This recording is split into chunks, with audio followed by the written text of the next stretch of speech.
Today's episode is brought to you by Roosters, a noble grill in Winston-Salem, North Carolina. They provide an upscale menu of Southern food and dishes with international influences made from local ingredients. More info on them at the end of the episode. Welcome to the Semmax Way, the definitive podcast for mastering finance, investment, and retirement planning. Prepare to unlock the secrets to financial success as we delve into lucrative investment strategies and provide expert guidance towards a secure retirement. With over 20 years of experience, Semmax Financial Group has been dedicated to serving investors, and through this podcast, we aim to empower you with the knowledge to maximize your savings and achieve lasting financial freedom the Semmax Way. Whether you're a professional finance enthusiast, a high net worth individual, or part of a sophisticated investment group, this podcast is tailor-made for you. And now, here is your host, Matt Landon, financial advisor for Semmax Financial Group and licensed CFP. Hello and welcome to yet another episode of the Semmax Way. I am Matt Landon, I am CFP, and I'm joined here by Mr. Jordan Shinsky. How's it going? CFP as well. That's right. Yeah, I'm doing great. I'm glad to be here. We're going to talk about one of my favorite things, which is meeting new people.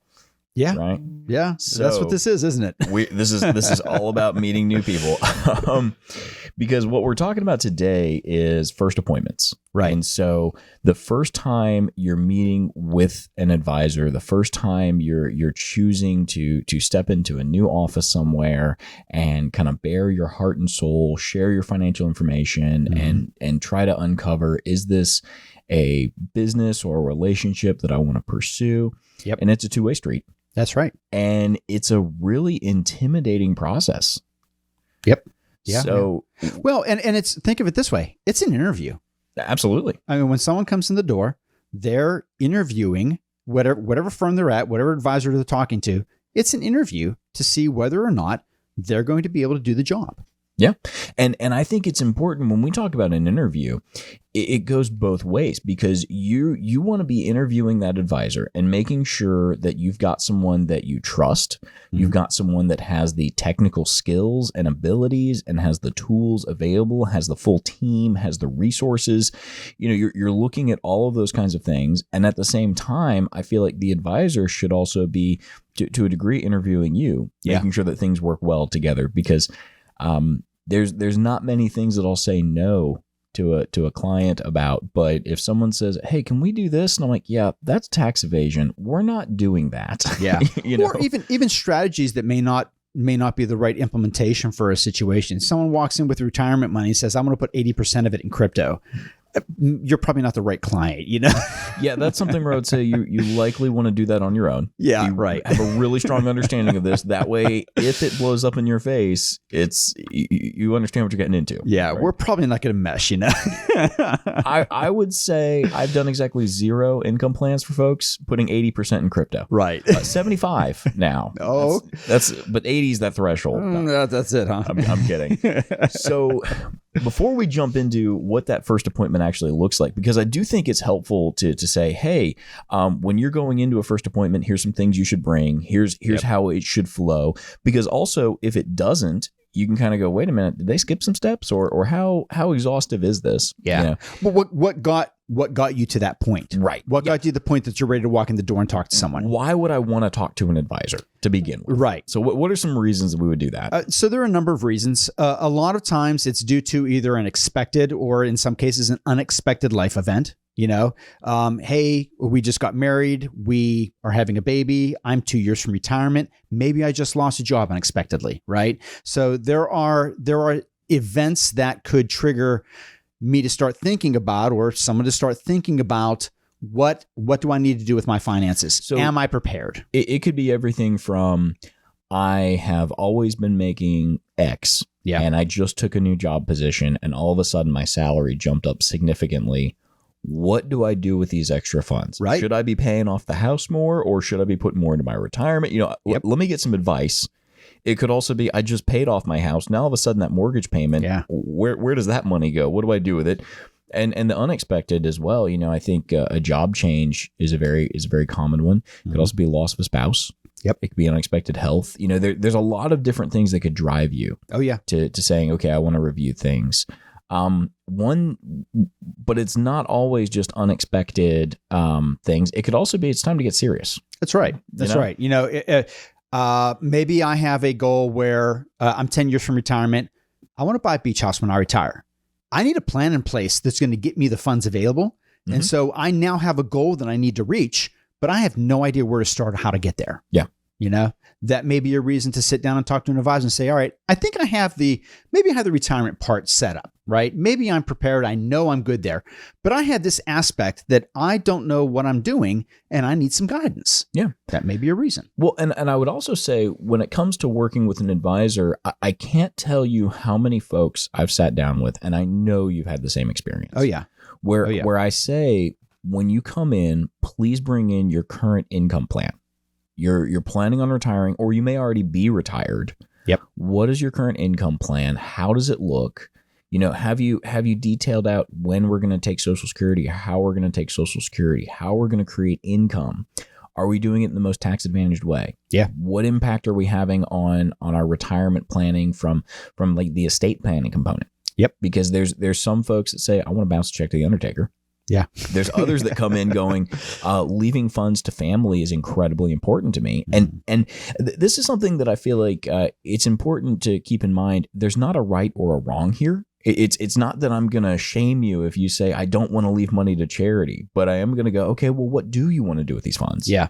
And at the same time, if leaving money to charity is really important to you, well, let's make sure we do it in a way that you can leave more money to the Lord, more money to the animal shelter, more money where you want it to go, less in taxes. Yep. Make it easy on your executor, those kinds of things. And I feel like that all comes into play when we're talking about putting together a plan. And that's where you're right. It goes deeper into it, right? I may have the expectation that I know I want to give 25% of my money to the church, right? But how do I go about it? Right. Mm-hmm. There are different strategies that can go about it, Absolutely. But how do I do it in the most responsible manner? Well, and then also I think another thing that can drive that is, this is circling back around to the unexpected changes, and then also saying, okay, something came up and I want to do this, right? You might be in a situation where you say, okay, my feelings have shifted. I want to be more intentional with charitable giving, or I just received this inheritance and I've been blessed with these funds. I want to turn around and be able to bless others in a way. And you realize that your current advisor either doesn't have the skills or the credentials or something along those lines to be able to help your current situation. Right. I think it's fair to acknowledge sometimes you do things one way and it's fine at that point. And then it's time to make a change. Yeah. It's like, and there's some folks that can do a great job all the way through, but a lot of times you have certain skill sets. Yeah. Would you agree with that? Oh yeah. And I think part of that actually parlays into the next aspect of why someone will want to talk to an advisor. Maybe they currently have an advisor and they're not happy with either their services, their communication, their experience. And so something along those lines, or maybe they're just pigeonholed into one particular approach, Well, and I'm not going to pick on your background, but I am going to point out that when you first stepped into the financial industries world, you were working with Edward Jones. Right. And I think that was a wonderful stepping stone for you. You learned a lot. It was like you came in as an advisor. You knew market trends. You knew risk. You knew how to put together plans for people. Right. But at the same time, agree, disagree, it's a little bit harder to be in a fiduciary capacity in some places than others. Right. And I know that being a fiduciary and being a CFP was something that was important to you. That's what brought me here. And also like all of the other tools and resources and the team that goes along. So it's like, it's not always that your advisor has a bad mindset. If you're working with someone now and you're going, I'm not getting what I need, or I don't think they have the tools, it's not always the advisor's fault. It could just be the system that they're stuck inside of. Right. The processes that they're asked to use or the strategies that they're recommended to use internally that may not allow them additional options to the client. Yeah. I was actually I went to this conference and I was talking to this advisor one time and he looked at me and he said, everybody that comes into my office, he goes, if you're 65 years old, this percentage of your funds will be going into an annuity if you work with us.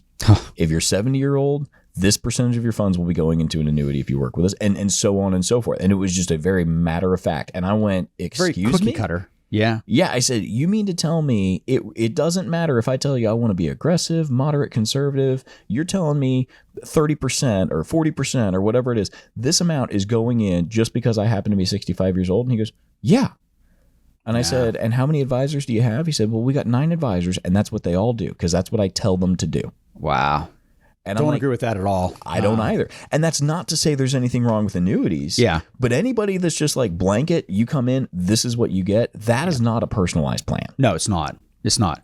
And that's actually part of the reason. Well, it's the number one reason why we do the financial first visit the way we do. Because it's about getting to know the client. It's about getting to know their needs. It's about understanding what is necessary to build a custom plan. For every person that comes in to speak to us, you're going to get a custom plan. Absolutely. Bottom line. And I think the first appointment, when you sit down with an advisor, depending on how you first got introduced to that firm, it can have a different feel.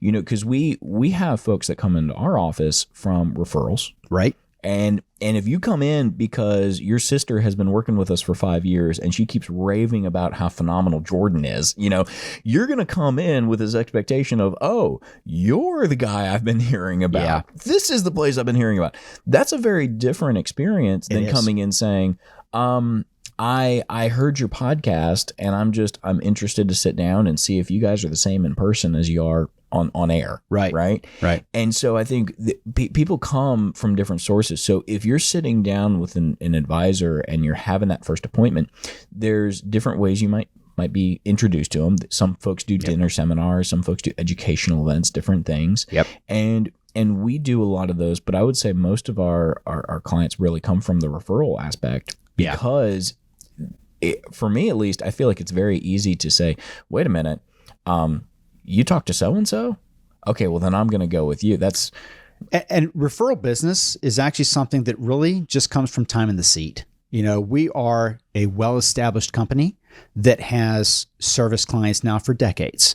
With that being the case, people are inclined to speak to others about us. It's common. Like my brother and I, we talk about finances all the time. Now, granted, I'm an advisor, right? Well, you're also a twin, so you talk to your brother, and but I don't talk to my brother about our finances the way you might talk with yours. Well, that's true, but I mean, a lot of times it comes up in conversation, and you know, maybe someone at work saying, "Hey, I'm getting ready to retire. I don't know what I'm doing." Well, I've been working with Semmax for 5 years now. Why don't you give him a call? Here's my advisor. You know, give Matt a call, and that goes a long way. Rather than saying, "Oh, I heard your ad on the radio." We have people come in from radio spots, TV spots, and stuff like that. But I think it's a lot more. There's a lot more value when you have someone that comes in saying, "Hey, I know so-and-so that is working with you. They speak very highly of you. I kind of want to get a plan for myself now." Yeah. They're more open to the conversation. They're more open to sharing information. And I think that goes into a lot of, you know, even coming in for the first visit. There's oftentimes people who have a hesitancy to it because they don't know what to expect. You know, maybe they're not comfortable talking about their finances. I'll be honest, maybe a lot of times people don't know where they're at, and that's why they want to talk to an advisor, but they're intimidated because they don't know how to answer the questions. If someone comes in and they say, you know, we start asking questions about, well, you know, what's your income this year, and have you considered turning on Social Security, and what's that going to be when you turn it on at 65? And they say, well, I don't know. They don't want to be actually confronted with a question that they don't understand.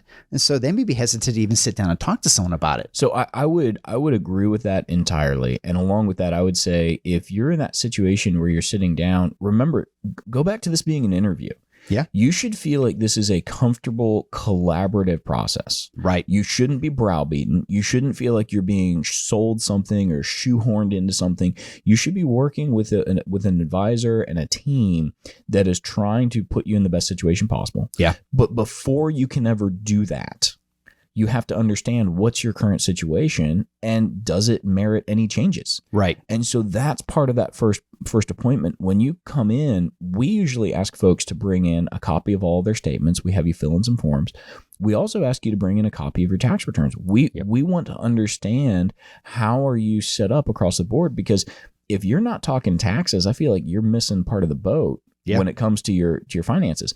And here's the thing.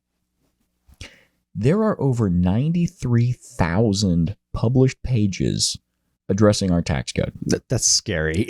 I do not expect anyone to come in going, I understand our tax code intimately and all portions of it. Yeah. Right. It's like even CPAs come in and they go, no, I don't deal with that kind of taxes. I only do personal taxes. I don't do business taxes or vice versa. It's like, but I do think your advisor should understand taxes as far as how it pertains to the client. What is relevant? Right. Yeah. Right. So with that in mind, there are thousands of tax deductions. Well, most of those apply to businesses. There's about 143, 144 deductions that can apply to individuals.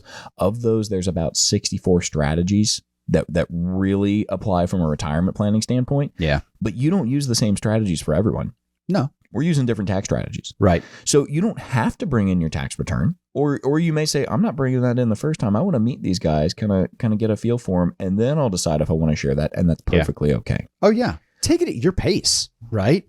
I mean, part of this conversation is, as you had mentioned at the beginning, it's just about getting to know one another. It's about an understanding of, from our perspective, where are you today? And that could be a very deep conversation. That can be very surface level. Where do you want to be with your finances? Where do you want to be as a family, as you enter retirement, or as you purchase that new home? Where do you expect to be? And then it's our job to kind of, with that information that we have, put that how. Okay, what is the pathway to get you from point A to point B? It starts with that first financial visit. Absolutely. It starts with coming in and just having the casual conversation about it, Well, and I think it's important to work out from the center. Yeah. It's like when you say, let's talk risk. Mm-hmm. You say, I want to be really aggressive. Yep. I don't start with, okay, here's how we can do that. Yeah. You know what I start with? Why? Good question. Why do you want to be aggressive? That's right. I feel like I'm behind and I need to take more risk because I got to have my assets grow more rapidly, because if I don't catch up, I can't retire when I want to. Yeah. Or I've always been aggressive. I'm great with my finances. I'm in it for the long haul. It's like when you say I want to be aggressive, my response is not great. Here's how we can do that. My response is why. Understanding it. That's right. Why do you want to be that way? Maybe someone walks in and says, I've been a gambler all my life. Go big or go home. Mm-hmm. Is that how you really want to manage your retirement assets that you're going to be relying on in a year? So and that's not to say there's anything wrong with being aggressive. That's also not to say everyone should be aggressive. It's all around what's right for you. Right. And that's the key thing. When you step into that first meeting, you should really get a sense that this is someone who's trying to understand your situation, and you should feel heard. Yeah. Right? Yep. The advisor should not be doing most of the talking in the meeting. They should be asking questions and they should be listening. Right. Absolutely. And so that's one thing that I will say is, when you step in, when you have those statements and everything, I can't tell you how many times I've had people come in and they bring in a pile of statements and they slap them on the table and they just push them at me and they go, here, this should tell you everything you need to know. And I go, no, I can review that later. Yeah. I want to start with understanding you. Yeah. From a numbers perspective, sure, that helps. But understanding what your expectations are is something that we're only going to gather from conversation. Absolutely. Yeah. Absolutely. And how, like, where you are now is a snapshot in time. Mm-hmm. But understanding how we got here and what's the trajectory and where we headed and where are you wanting to head. Yep. It's like, are you on track? Are you not? So when you step into a first appointment, different offices do it differently. I know at our office, you're going to be greeted by one of the ladies in the front office. Mm-hmm. They're gonna sit you down. The advisor's going to come out. Then you're going to go into an office together. Yep. Right. And then you sit down. Take it away. Take it away. Well, oftentimes the first question is, what brings us here today? Mm-hmm. And that allows the person some comfort, instead of saying, hey, let me see your tax returns. Let me see your statements. Why are we here today? Okay. Mm-hmm. And that initiates the conversation. Well, we came to your seminar, or we know someone who works with you currently, and this is why we want to sit down and talk. The conversation expands from there. Correct. The questions, the actual just building a rapport starts from that point. Now, at some point in time down the road, yes, we're going to, okay, if you have those statements, let's take a look and see Like, where is it positioned? How much do you have positioned here or there? What are your goals what are your expectations for this money as it's positioned today? But you have to start with, what are we doing here? Right. Mm-hmm. So, and I think it's okay to answer that question. If you're sitting here going, well, I feel like I need to meet with an advisor, and an advisor goes, okay, why are you here? And you go, I don't really know. I just feel like I should be. Well, let's talk about that. Good start. Well, it's like, so I sometimes like to ask, well, do you have a plan? Did you bring in your plan? Yep. I don't have a plan. Okay. How comfortable do you feel about your retirement? I think we're going to be okay. Or I don't know, and that's completely okay. It is 100% acceptable for the answer to be, I don't know. Yeah. I have people where I ask them, we get to the point where we say, okay, you're planning on retiring in 6 months. How much do you need in income? How much do you need every month to live off of? I have no idea. Yeah. We can work with that. Yep. Right? We can work with that. And some people need a really detailed budget. Other people don't.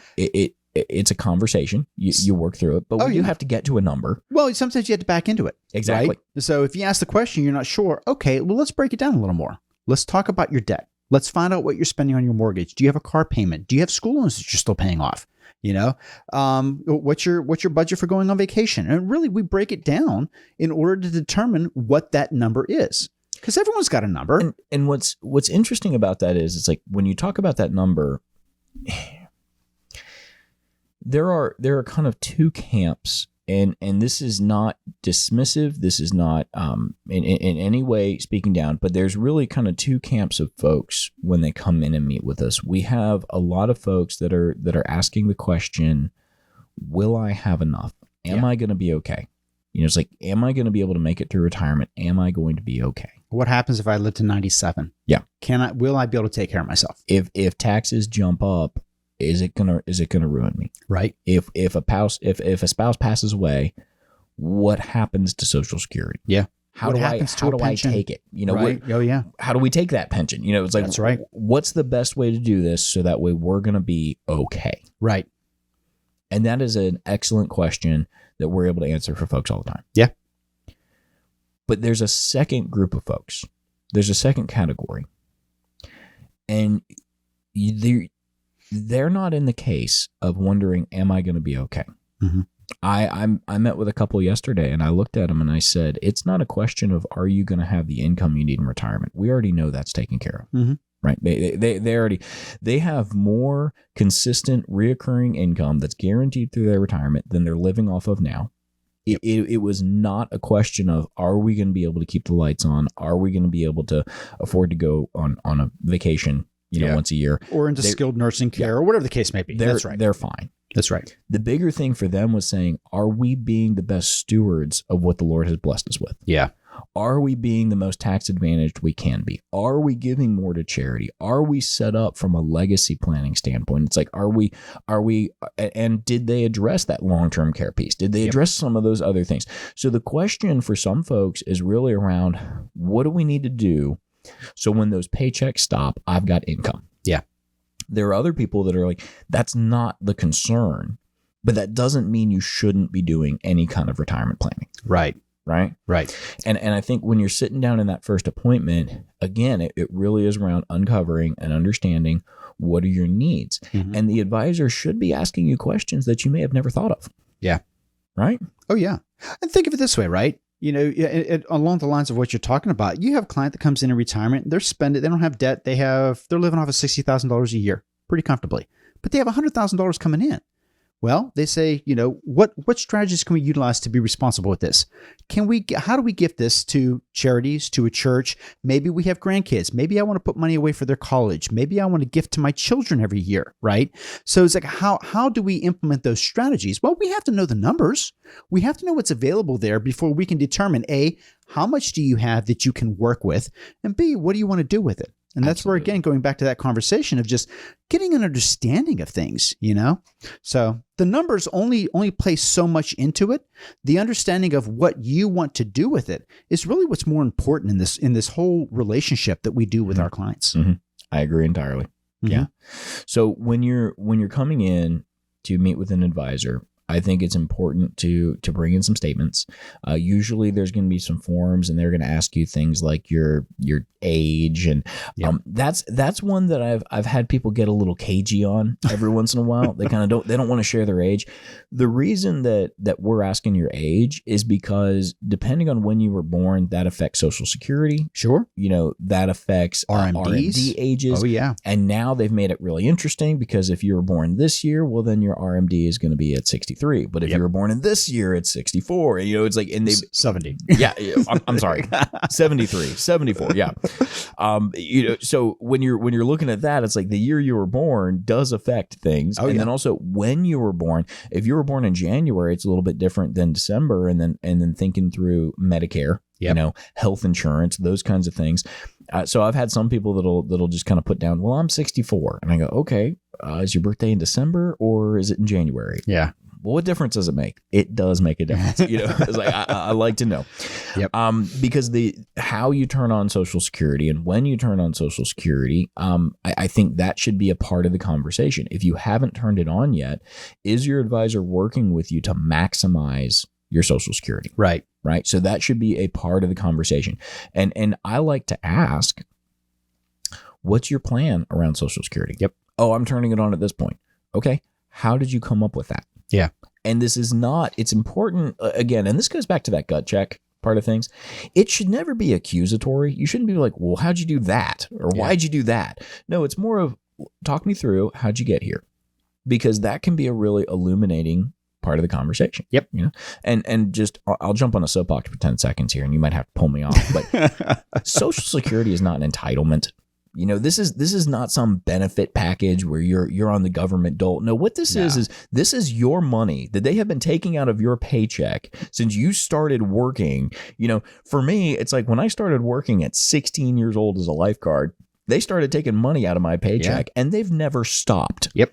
For 30 or 40 years, you're putting money into that system. This is not, like you said, it's not an entitlement. No, this is your money. And now they're going to give you some of it back. Yeah. Yeah. So let's get every penny we can. Yep.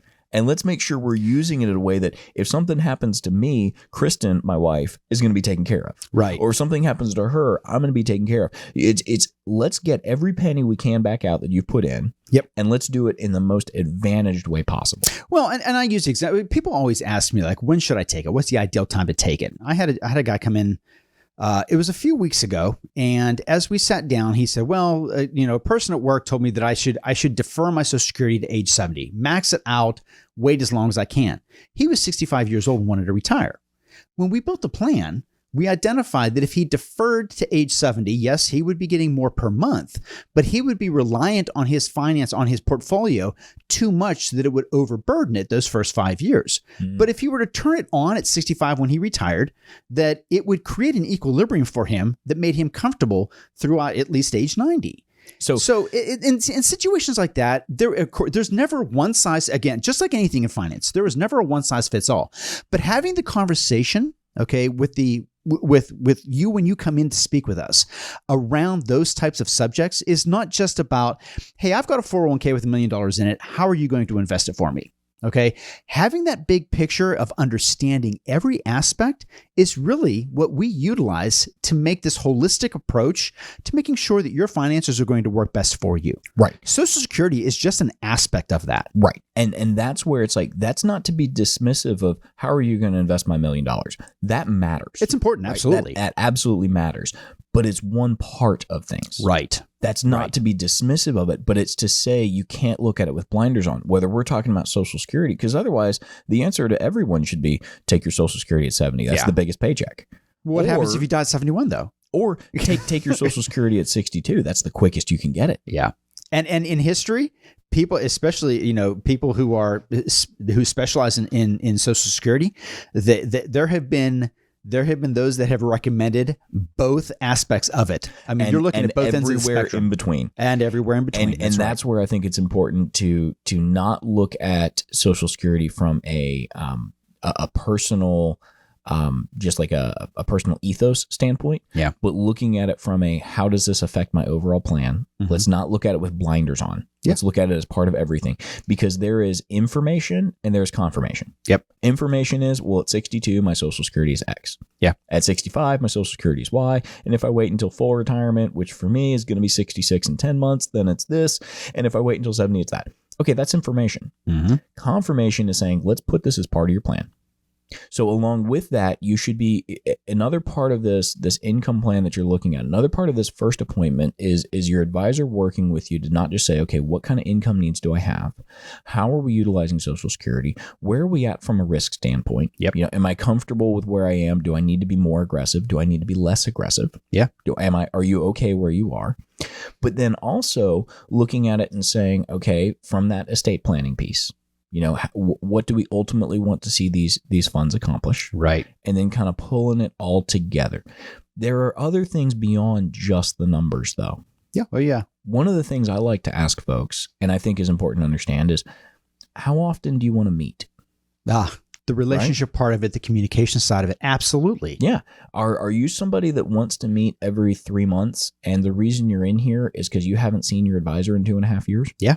Or are you the kind of person where your advisor's calling you every 3 months and you're going, you handle it. I want to come in once a year for 30 minutes and then we're done. It's Stop bugging me, right? Yeah. It's all around that communication piece. Yep. What kind of communication are you looking for? Are you being proactively touched? Or are the only time you're ever hearing from your advisor is when you call them? Yeah.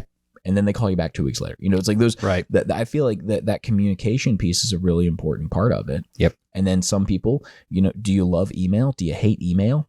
Yeah. Right? How frequently and how do you want to be communicated? Mm-hmm. I mean, I'm old school. I'm the type of person, I want to sit down at a table and talk to you in person. Yeah. Right. But some people say a phone call's fine. I don't make me drive in there for 20 minutes every 6 months. Just give me a call. So we could do that. I've got clients that live across the country. Mm-hmm. I have clients in Alaska. I actually have a client who's in Europe. Yeah. It's like, and so we navigate the time change. It's a little bit later for them. It's afternoon for them. It's an early start for me. That's okay. Right. It's like you work through it. And we've been doing everything over the phone, email, and Zoom for a while, and it's perfectly fine. And we have the equipment to do that. We have the tools, particularly in the time and age post COVID. We can do everything digitally if we need to. Oh yeah. I have clients that just moved to Ecuador. Yeah, exactly. We've got a couple clients that live 6 months out of the year in Brazil. And it's like, and it's okay. We can work with that. We can work with it. But I do think there's something to be said for that local piece. That face to face. Somebody told me this, and I'll never forget it. It was right there during COVID, and we were deemed an essential industry, so we stayed open. Yep. We had a lot of folks that were doing things over Zoom, but we had a lot of folks that still wanted to come in. Yeah. And I had one gentleman who came in, and he looked me in the eye, and he said, "Matt, when you're managing $3 million of my dollars, I want to look you in the eye and shake your hand." Yeah. And I said, "That is perfectly fine." It was like, we sit welcome down, to we meet it in person. That's right. That's right. So I think the communication piece is really, really key to understand. Yep.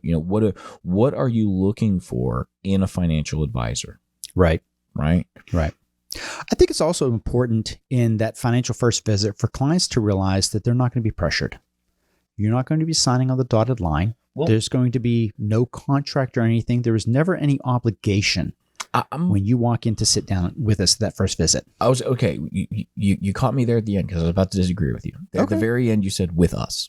Right? Well, because I think it's important to understand when you're sitting down with any financial advisor. Yeah. And it's okay to interview with multiple financial advisors. I would recommend it. I do as well. And so my wife and I just recently moved, and we have a golden retriever. Love our dog. Great dog. She has a tendency to wander off to go meet the neighbors and go meet the neighbors' neighbors because she's never met a stranger. That's beautiful. I've experienced this myself. Wonderful dog. If you're there, she's paying attention. She loves you. But she is not a guard dog. Let's put it that way. Yeah. She is the opposite of a guard dog. But we were getting quotes on a fence because it's like, we need to put up a fence because otherwise, if you put Ella in the backyard, she may or may not be there in 20 minutes. Like, she's got that golden personality of she might be sleeping by the back door or she may just be gone. Yeah. And she'll come back when she comes back. Yeah. Right. So we're quoting out fences. Well, this was literally last night. Kristen showing me, she said the fence guy came by. I was at the office a little bit late, so I didn't catch him. But we're talking and she's showing me where he pointed things out. And he says, we're going to get the quote later today. And she said, but he told me, feel free to go ahead and get quotes from as many other guys as you want. He goes, I'm not going to price match them. I'm just already telling you, I'm going to beat them. I'll send you my quote here in an hour and I won't be revising it. And I was like, it's confident. Really? Oh, he was extremely confident. Yeah. And a part of me was like, well, that's great because I was already going to get other quotes. Yeah. But I think any financial advisor that is telling you, oh, no, you should only meet with me and don't bother talking to anybody else. Don't worry about it. They're just going to get you confused. Yeah. That shows a lack of confidence. I feel like you should feel comfortable interviewing multiple offices. Yeah. Now, again, if you've been hearing about us for 8 years and you say, I don't need to talk to anybody else. I've got 5 buddies that have all retired or working with you. I already know. You're the one. That's fine. Look, I'll talk to you, and if I don't like it, then I'll talk to somebody else. That's okay. But I don't think you should feel bad about shopping around and talking to multiple advisors and finding the person that has the right approach for you. Yep. I think it's very important. Absolutely. Yeah. And then also on the communication piece, it's like you, with the pressure, I think you hit the nail on the head saying you shouldn't feel pressured. Yeah. This is a long-standing relationship. We have clients that stick around for a really long time. And when you're working with an advisor, whether it's Semmax or some other firm, right, that should be a long-standing relationship. You shouldn't go into that feeling pressured or uncomfortable. You should be looking at this going, I like what I'm hearing. I'm excited about this. I want to move forward. Not, I want to get out of this room, and if I sign, I can leave. Yeah. It's like that's totally different. Yeah. Well, I look at it this way, right? I'm the type of person, I see 2 different aspects. Either A, you're nothing more than a salesman, and you're just trying to check that box and get me on board. Or B, this is nothing more than a transactional relationship. Okay. If you're trying to get me signed up on something in the first visit, or you're going to pressure me into building that relationship with you, then you're just trying to. I'm just one guy on Monday that you're going to come in and meet with. I don't like that. I will say this: there is only one time in all the years that I've been doing this where I have had someone where we did something in that first appointment. Yeah. That first appointment really should be around information gathering, getting an understanding of each other, and then the advisor should be going back and putting together a plan, doing an analysis, doing a deep dive analysis on your current funds to even see, are you in a good position or should we even be making any changes? Because there's cases where I look at it and there are times where I tell people in a second appointment, because we have a second. We did a whole nother podcast on the second appointment. Oh, yeah. Right? Oh, yeah. Where it's like, there are times where I tell people, I would not do anything differently. Yeah. What you're doing now works. Don't change it. Yep. In fact, it's going to be to your detriment if you change it. Or the other part of that becomes more common is this: what you have in place right now works for you, but you're going to go through either a change in 5 years or 7 years that you're going to need another plan. Yep. That's when you come in. It's not about, hey, bring it on board today. Call me now. Right. Versus call me when you need me. Right. Right. Yeah. I really like that. But I had a gentleman who came in and he was in a situation where he had, I wouldn't use the word procrastinated, but he'd been very busy and he'd lost track of time. Let's put it that way. Okay. And he had to make a decision on some things, and he had to have the paperwork submitted the next day. So I looked at him and I said, you know what? I don't have anything on my calendar the hour after we're supposed to meet. Let's sit here for 2 hours. Let's work this out. Let's come to an answer and decide what we're going to do, because you need to make a decision now. Yeah. That's not the normal. No, most clients, that is not the case. Yeah. You every once in a while you do have that scenario where a guy walks in with a check and says, "Hey, I retired and just took my 401k money. What do I do with this?" Oh boy. And you're like, well, when did you get that check? 56 days ago. Yeah. We need to get that in an IRA account, or you're about to have some hefty taxes. That's not the norm. We want to roll that over, right? We want to bounce that. Well, the reason why I say that though is because at the firm that I was at prior, there were colleagues that were very aggressive and competitive in nature. And I would have guys that would say, if I don't sign a client on the first visit, they're just wasting my time. I am sorry. That is a pathetic approach to your job. That is, I think what that illustrates is a salesman. Oh yeah, absolutely. Yeah. And I tell people this all the time. I'm not a salesman. No, I'm not trying to sell you anything. We're here to help. absolutely. And so out of that, I feel very strongly, I don't know if I can help you until I know your situation. Right. You don't know if this is the right advisor to help you until you get to know each other. It's like, that's where I feel like that first visit should really be around getting to understand each other, feel free to ask questions. There's a whole host of questions you should be asking, and some of those may be answered in that next appointment. Yeah. There's a lot of times where people ask me questions. They say, well, how exactly should I take my Social Security? Great question. We'll go over that. We're going to go over it in the second appointment. Yeah. Why? Because I don't want to give you a flippant answer. I want to give you the right answer. Yeah. It's like, what you should be asking them, what are you going to do to save me on taxes? Mm-hmm. It was like, what kind of communication strategy do you guys employ? How often do you meet with clients? Right. What does that look like? What are your fee structures? Are you a fiduciary? Yeah, there you go. These are. Do you have CFPs on staff? Do you have CFPs on staff? It's like, and these are all questions you should be asking. What are your credentials? Right. What's your work history like? How long have you been here? How long has this company been here? Yeah. You guys keep talking about a team approach. Who else is on that team? Yeah. What does that look like? Why do we have this? Yep. If something happens to me, is my wife going to be okay? Yeah. And how can you ensure that? Those are the kinds of questions you should be asking. And do they sound like tough questions? They should be. Yeah. But they also shouldn't be hard to answer. Oh, I've even had people ask me, so wait a minute, if I come on board with you, are you going to be the guy that I'm working with? You're just going to hand me off to someone, right? Excellent question. It's something I would never have expected, but yes, it happens in the industry like that. So it's ask the questions that are top of mind that you have concerns with, that you want addressed. Absolutely.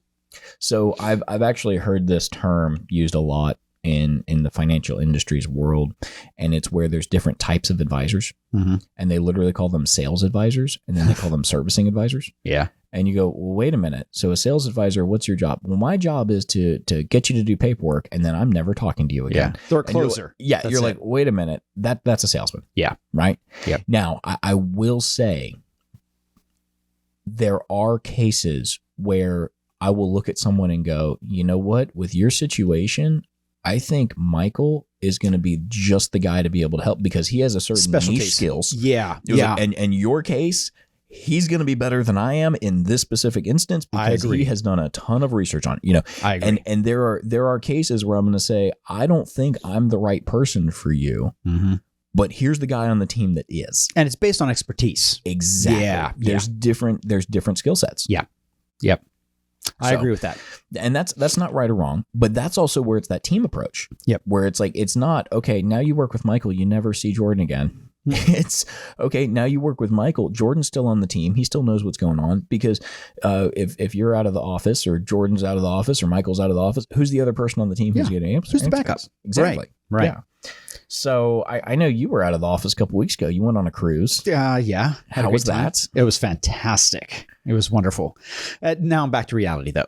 So if I remember correctly, you were like, I don't know about going on another one of these, though. Yeah. So the experience, I've never been on a cruise before. Okay. The experience of being on the boat, I did feel pressure to be on like a time frame.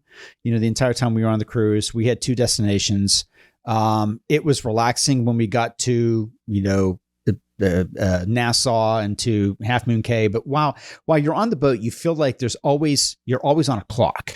I didn't like that part of it. Because you feel like, okay, we've got napkin folding class in 20 minutes. We got to be there. And then right after that, we got to go over here to go do Sudoku or whatever it is. Yeah. Well, the reason that I say that is because when I asked you when you came back, you kind of got this look on your face like you didn't want to get in trouble for saying, I had a good time. I loved it. We're glad. I don't know if I'd do it again. So cruising I found is very polarizing for people. It is pretty much a love or hate relationship. And that's exactly where I was headed with this. Yeah. Because I asked my brother-in-law after his first cruise and he came back and he was like, I cannot wait to do that again. He was like, I don't think I'm going to vacation anywhere other than cruising. He was like, this is the best. Yeah. And you came back and you were like, and it's not right or wrong. Yeah.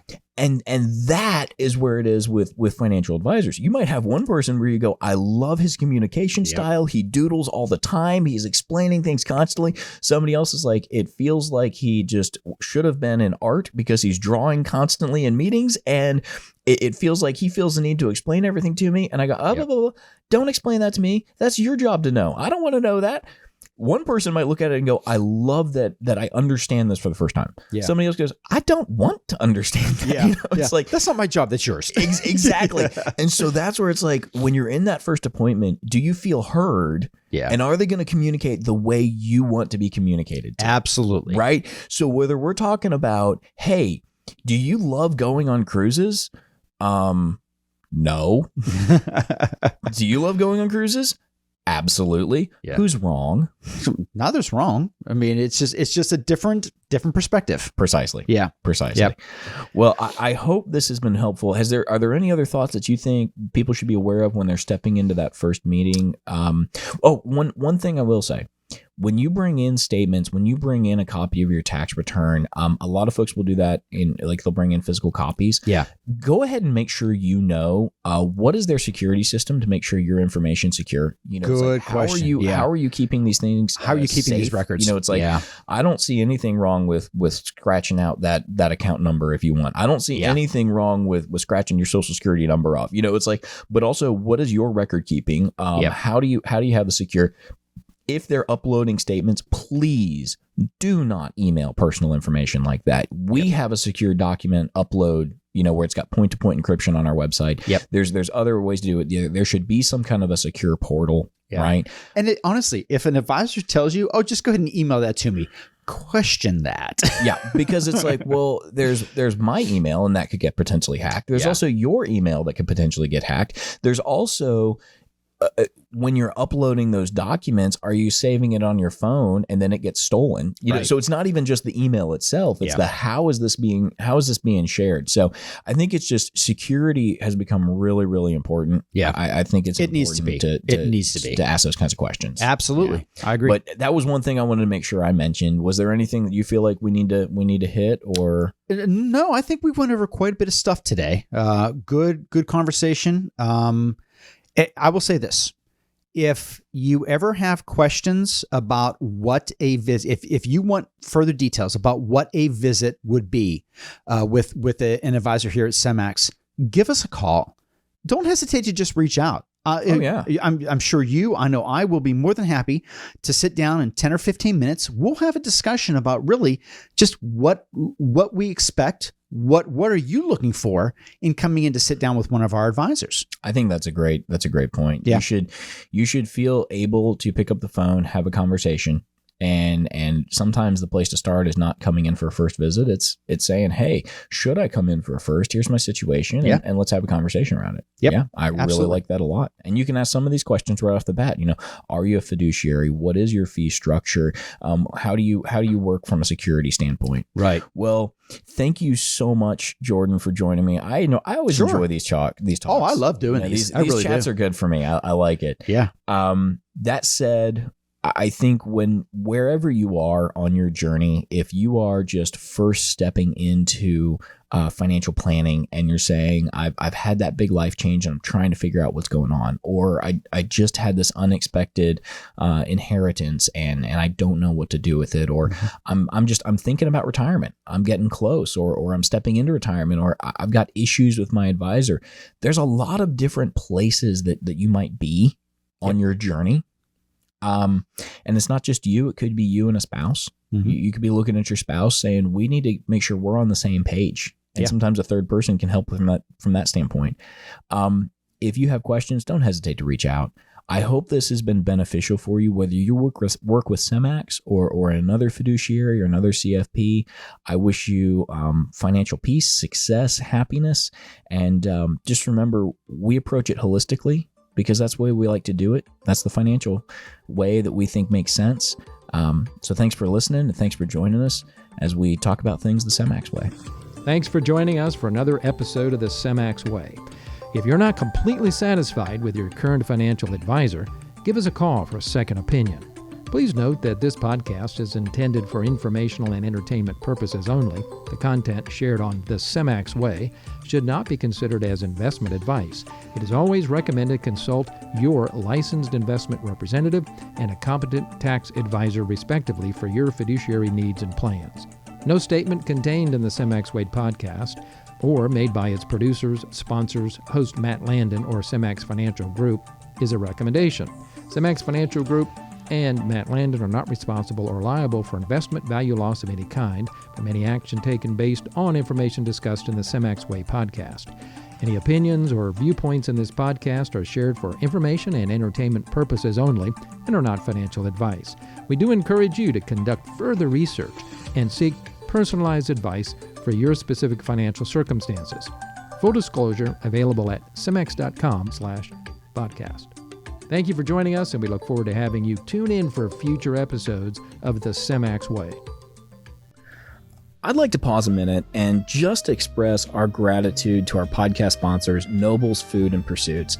This renowned restaurant group has been serving the community for an impressive 40 years, starting with Jim Noble's original restaurant, J. Basil Noble in High Point. Over the years, their passion for hospitality has flourished, leading them to expand into a diverse collection of 9 restaurants, a retail bakery, and a catering company. Today, we want to shine a spotlight on one of their beloved establishments, Rooster's, a Noble Grill, which has been proudly open for 31 years right here in Winston-Salem. Now, Rooster's is known for its commitment to offering a seasonally inspired, regionally cultivated menu featuring mouth-watering wood-fired meats, poultry, and vegetables. If you're looking for a delightful dining experience, they also host monthly wine dinners and provide live music on their inviting patio every Tuesday night. Now, make sure to pay them a visit at 380 Knollwood Street, and to secure your spot, head over to theroosterskitchen.com and make a reservation. Again, that's roosterskitchen.com.